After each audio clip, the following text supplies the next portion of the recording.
أعوذ بالله من الشيطان الرجيم بسم الله الرحمن الرحيم۔ محترم بزرگوں،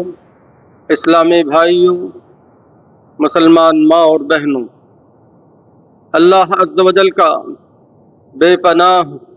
شکر و احسان ہے کہ اس نے ہمیں اپنے آخری اور سچے دین اسلام کا ماننے والا مسلم اور مسلمان بنایا، ہمیں اپنے آخری اور سچے رسول محمد صلی اللہ علیہ وسلم کا امتی بنایا، ہماری ہدایت و رہنمائی کے لیے، بلکہ قیامت کی صبح تک آنے والے سب انسانوں کی ہدایت و رہنمائی کے لیے اپنی آخری سچی آسمانی کتاب قرآن مجید سے نوازا۔ محترم حاضرین، اللہ عز و جل کی نعمتیں، انعامات اور احسانات ان گنت ہیں، بے شمار ہیں، لا تعداد ہیں۔ اللہ عز و جل ہمیں ان کے شمار کرنے اور گننے کا حکم نہیں دیتا، بلکہ اللہ عز و جل ہم سے یہ تقاضا کرتا ہے، ہم سے اس بات کا مطالبہ کرتا ہے، ہم کو اس بات کا حکم دیتا ہے کہ ہم ان نعمتوں کا دل سے اقرار کریں، اعتراف کریں، اللہ کا احسان مانیں، اسی طرح اپنی زبان سے بھی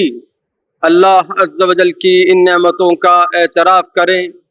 اور اللہ کا احسان مانیں، اور پھر ان سب نعمتوں کا جو انسان کو حاصل ہے وہ اللہ کی مرضی کے مطابق، اللہ کی خوشنودی حاصل کرنے کے لیے اللہ کے حکم کے مطابق خرچ کرے، استعمال کرے، برتے۔ اگر کوئی آدمی نفس کی شرارت میں پڑ کر، شیطان کے وسوسے میں پڑ کر اللہ عز و جل کی کسی نعمت کا انکار کرتا ہے، دل سے انکار کرتا ہے یا زبان سے انکار کرتا ہے، یا اللہ عز و جل کی کسی بھی نعمت کا غلط استعمال کرتا ہے، غلط جگہوں میں، غلط کاموں میں اللہ کی نعمت کو استعمال کرتا ہے، تو ہمیں معلوم ہونا چاہیے اللہ رب العزت نے جہاں شکر اور احسان ماننے کی صورت میں نعمت میں اضافہ کرنے، دگنا کرنے اور زیادہ دیر تک، زیادہ دنوں تک باقی رکھنے کی بات بتائی ہے، وہیں انکار کی صورت میں، ناشکری کی صورت میں اللہ عز و جل نے یہ وعید بھی سنائی ہے، اگر تم میری نعمتوں کی ناشکری کرو، دل سے انکار کر کے، زبان سے انکار کر کے، یا ان نعمتوں کا غلط استعمال کر کے، تو اللہ عز و جل فرماتا ہے وَلَئِن كَفَرْتُمْ إِنَّ عَذَابِي لَشَدِيدٌ، اگر تم کفران نعمت کرو، ناشکری کرو، تو جان لو میرا عذاب بڑا دردناک ہے، میرا عذاب بہت دردناک ہے۔ محترم حاضرین، ہمیں ایمان والا ہونے کی حیثیت سے اور اللہ کی طرف سے عقل، صحیح سمجھ بوجھ کی نعمت جو ملی ہے، ان کے ذریعے ہمیں چاہیے کہ ہم اللہ عز و جل کی چھوٹی بڑی سب نعمتوں کا احسان مانیں، اللہ کا شکر ادا کریں اور ان نعمتوں کا صحیح استعمال کریں۔ کہیں نادانی اور غفلت کی وجہ سے، نفس یا شیطان کی شرارت میں پڑ کر اگر ہم اللہ عز و جل کی کسی بھی نعمت کا انکار کریں، غلط استعمال کریں،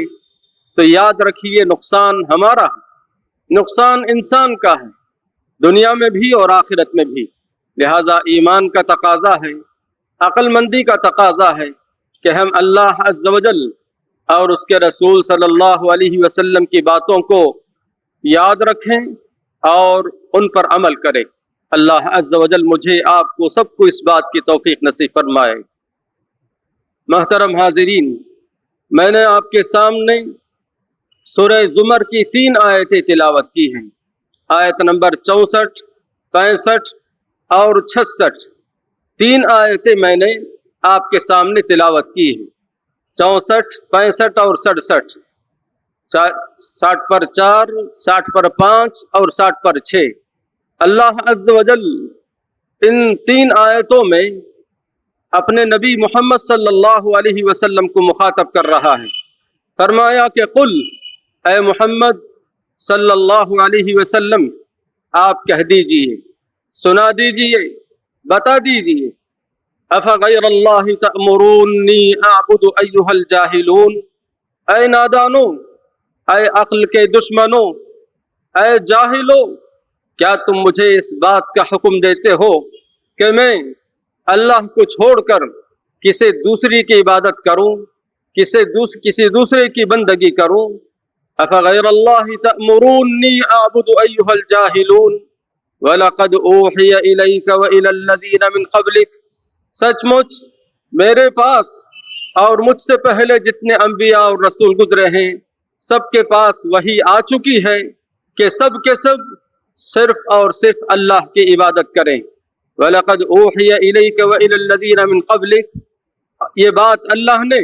مجھے بھی بتا دی ہے اور مجھ سے پہلے جتنے انبیاء اور رسول گزرے ہیں ان کے پاس بھی وحی آئی ہے، ان کو بھی اللہ نے یہ بات بتا دیا ہے. لَإِنْ أَشْرَكْتَ لَيَحْبَطَنَّ عَمَلُكَ، اگر آپ شرک کریں گے، اللہ کو چھوڑ کر کسی کو مانیں گے، اللہ کے ساتھ کسی کو مانیں گے، تو تمہارے سارے اعمال برباد ہو جائیں گے، اکارت ہو جائیں گے، بیکار ہو جائیں گے. لَإِنْ أَشْرَكْتَ لَيَحْبَطَنَّ عَمَلُكَ وَلَتَكُونَنَّ مِنَ الْخَاسِرِينَ، اور البتہ ضرور تم نقصان اٹھانے والوں میں سے ہو جاؤ گے، خسارہ پانے والوں میں سے، اپنا نقصان کرنے والوں میں سے ہو جاؤ گے. بعد والی آیت میں اللہ عز و جل اب اصل اور حقیقی پیغام دیتا ہے، بات بتاتا ہے. بل اللہ فاعبد، بلکہ آپ صرف اللہ کی عبادت کیجیے، اللہ کی بندگی کیجیے. بندگی اور عبادت کے جتنے کام ہیں، جتنی شکلیں اور جتنی صورتیں ہیں، سب اللہ کے لیے کیجیے. بل اللہ فاعبد وکن من الشاکرین، اور اللہ کا احسان ماننے والے، اللہ کا شکر ادا کرنے والوں میں سے ہو جائیے. محترم حاضرین، یہ 3 آیتیں جو سورہ زمر کی تھی میں نے آپ کے سامنے تلاوت کی اور ان کا مفہوم اور مقصد آپ کے سامنے بتایا. اور اس سے پہلے سورہ انبیاء کی آیت آپ سن چکے ہیں جس میں اللہ رب العزت نے نبی کریم صلی اللہ علیہ وسلم اور اسی طرح آپ سے پہلے جتنے نبی گزرے تھے ان تمام کے بارے میں بھی بتا دیا کہ ان کی رسالت اور ان کی نبوت انہیں ان کی قوم کے پاس ان کے زمانے میں بھیجنے کا مقصد صرف ان سب کو یہ پیغام دینا تھا، یہ بتانا تھا کہ اللہ عز و جل ایک ہے، اکیلا ہے، عبادت اور بندگی صرف اور صرف اسی کی ہونی چاہیے، اسی کی ہو سکتی ہے. آپ قرآن مجید میں پڑھتے ہوئے ذرا غور سے پڑھیں گے تو آپ نوٹ کر سکتے ہیں، دیکھ سکتے ہیں، سن سکتے ہیں کہ اللہ رب العزت نے قرآن مجید کی سب صورتوں اور سب آیات میں کتنے مقام پر مختلف انداز سے توحید کا ذکر کیا ہے، اللہ کی وحدانیت کا ذکر کیا ہے. جب ہم توحید کی بات بولتے ہیں، کرتے ہیں، اللہ کی وحدانیت کی بات بولتے بتاتے ہیں تو ان میں ضروری طور پر کئی باتیں ہمارے ذہن میں ہونی چاہیے. باریک باتیں نہیں بلکہ موٹی موٹی ہر مسلمان مرد عورت کے ذہن میں ہونی چاہیے. جب ہم توحید کی بات کرتے ہیں، اللہ عز و جل کی وحدانیت اور اس کی یکتائی کی بات کرتے ہیں تو پہلی بات ہمارے ذہن میں یہ ہونا چاہیے کہ اللہ رب العزت اپنی ذات میں ایک ہے، اکیلا ہے، اس کا کوئی شریک اور ساجھی نہیں، اسے کسی مددگار کی، ناصر اور وزیر کی ضرورت نہیں، وہ سب سے بے نیاز ہے اور سب اس کے محتاج ہیں. پہلی بات اللہ رب العزت اپنی ذات میں ایک ہے، اکیلا ہے. اور پھر اللہ رب العزت اپنے نام میں بھی ایک اور اکیلا ہے. جو نام اسماء حسنہ اس نے اپنے لیے اختیار کیا، قرآن میں کچھ باتیں بتائیں، اپنے نبیوں کے ذریعے کچھ باتیں بتائیں اور اپنے ناموں کے سلسلے میں کچھ اس نے اپنے پاس محفوظ رکھ لیا. جو بھی اللہ کا نام ہے، اللہ کے نام کے ساتھ کوئی بھی مخلوق نہ شریک ہے نہ شریک ہو سکتا ہے. اللہ رب العزت جس طرح اپنی ذات میں ایک اور اکیلا ہے، اسی طرح اپنے نام میں بھی ایک اور اکیلا ہے، اس کے جیسا نہ کوئی ہے، نہ ہو سکتا ہے، نہ کوئی ہوگا۔ اور اس کے بعد اللہ عز و جل کی صفات، اللہ عز و جل کے وصف اور اوصاف، صفات میں بھی اللہ رب العزت ایک ہے، اکیلا ہے، اس کا کوئی شریک نہیں ہے، اس کے ساتھ کوئی شریک نہیں، نہ ہو سکتا ہے اور نہ ہوگا۔ معلوم ہوا کہ اللہ رب العزت اپنی ذات میں، اپنے نام میں، اپنی صفات میں ایک ہے، اکیلا ہے، اس کا کوئی شریک نہیں۔ چوتھی بات جو ہمیں اپنے ذہن میں رکھنا ہے ان تین باتوں کے ساتھ، وہ یہ کہ اللہ رب العزت اپنے کام میں ایک ہے، اکیلا ہے۔ جو کچھ وہ کرتا ہے اپنی مرضی سے، اپنے ارادے سے، اپنی حکمت سے وہ کرتا ہے، اپنی طاقت اور حکمت کے بل بوتے پر وہ کرتا ہے۔ اس طرح کام میں بھی اللہ رب العزت ایک ہے، اکیلا ہے، نہ کوئی اس کے جیسا ہو سکتا ہے اور نہ کوئی اس کے جیسا ہوگا۔ لیس کمثلہ شیء وہو السمیع البصیر، اس جیسا کوئی ہے نہیں اور نہ کوئی ہو سکتا ہے، وہ تو خوب اچھی طرح سننے والا اور خوب اچھی طرح جانکاری رکھنے والا ہے۔ محترم حاضرین، عقیدہ توحید کی بات جب بولیں گے، اللہ کی یکتائی اور اللہ کی وحدانیت کے بارے میں بولیں گے، تو یہ چار باتیں ہمارے ذہنوں میں ضرور ہونا چاہیے۔ باقی تفصیلی علم اپنی جگہ کتابوں میں ہے، اسے حاصل کرنے والے اپنی جگہ ہیں۔ ایک مسلمان مرد ہونے کی حیثیت سے، ایک مسلمان عورت ہونے کی حیثیت سے، جوان ہو، بوڑھے ہوں، کچھ بھی ہوں، ہمارے ذہنوں میں اللہ عز و جل کی وحدانیت اور توحید کے سلسلے میں یہ بنیادی اور موٹی موٹی باتیں ضرور ہونی چاہیے۔ محترم حاضرین، اللہ عز و جل خالق، سب کا خالق ہے، زمین کا، آسمان کا، اور جتنی چیزیں ہمیں نظر آتی ہیں یا نظر نہیں آتی ہیں، سب کا خالق ہے۔ جب وہ خالق ہے،